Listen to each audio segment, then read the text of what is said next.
बिस्मिल्लाहिर्रहमानिर्रहीम। हमारा chapter second last है, वो टॉपिक मैं पढ़ा रहा हूँ आज, चैप्टर नंबर 4 हाइड्रोकार्बन का। हाइड्रोकार्बन में हमने क्या पढ़ा था? हाइड्रोकार्बन में हमने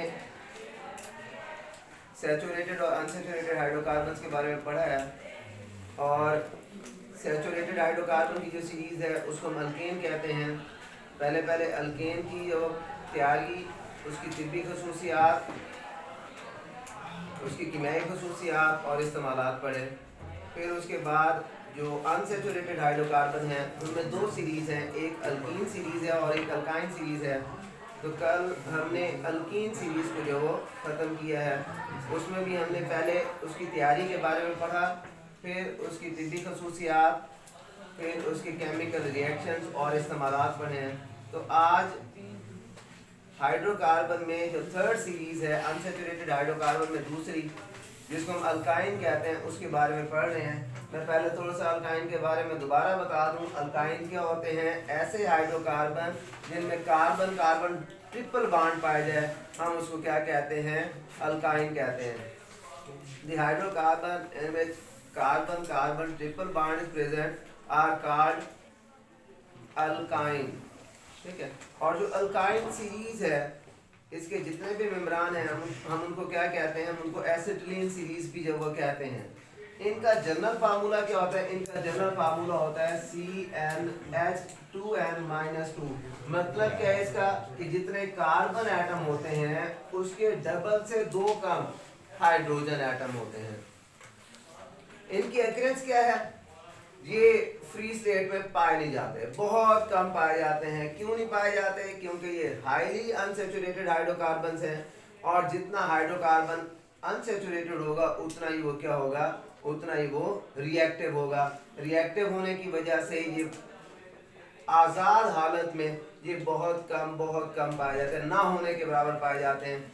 0.06% इनकी जब वो है, अगर हम जो कोल गैस है उसमें से जब वो अगर हम देखें तो उसमें 0.06% जो वो अल्काइन पाए जाते हैं, यानी इतना कम जो ये फ्री स्टेट में जो वो पाया जाता है। वैसे ये क्या होता है? ये अनस्टेबल है, फौरी तौर पर जो क्या होते हैं, रिएक्शन करके कोई और जो चीज़ बनाते हैं।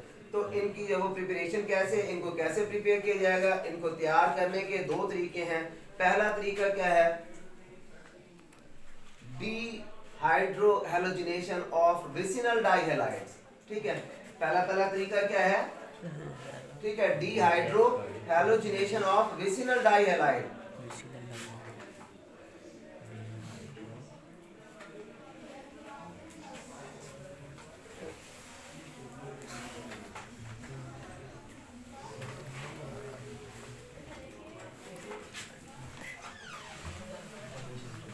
ठीक है, विसिनल डाइहैलाइड्स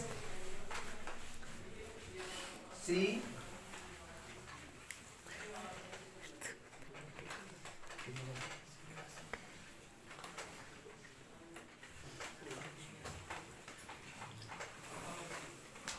हम इसको कहते हैं विसिनल डाइहैलाइड। डाई किसको कहते हैं? 2 को कहते हैं। इसमें 2 हैलोजन है, 2 हैलाइड है, इसी वजह से हम इसको क्या कहेंगे? विसिनल डाइहैलाइड कहेंगे।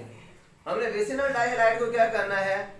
इसकी हाइड्रो और हेलोजिनेशन करनी है। एक कार्बन एटम हाइड्रोजन और हेलोजन निकालेगा, दूसरा भी हेलोजन और हाइड्रोजन निकालेगा, तो इसमें 2 बॉन्ड की कमी होगी, और 2 बॉन्ड की कमी हो कैसे पूरी करेगा? ट्रिपल बॉन्ड बनाकर जो कमी पूरी करेगा।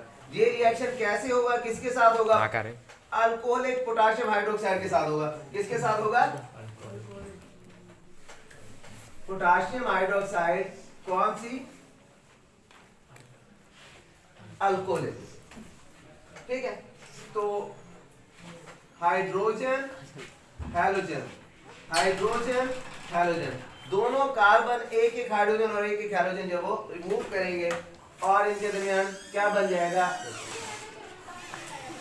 ट्रिपल बॉन्ड बन जाएगा। हम इसको क्या कहते हैं? हम इसको इथाइन कहते हैं, एसिटिलीन भी इसको जो वो कहते हैं। उसके बाद जो Cl है, वो Cl किसके साथ जाकर लग जाएंगे? पोटेशियम के साथ, ACl, और जो OH है वो क्या होगा? वो H2O बन जाएगा। तो ये क्या है? ये इथाइन। अल्काइन सीरीज का जो मेंबर है। तो ये पहला तरीका हो गया। इसी तरह दूसरा तरीका है डीहैलोजिनेशन ऑफ टेट्राहैलाइड। डी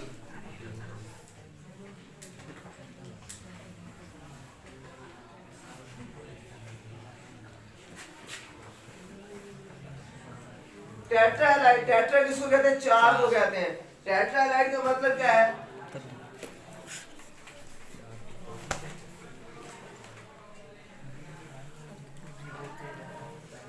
ये टेट्राहैलाइड हो गया। ये रिएक्शन किसकी मौजूदगी में होता है?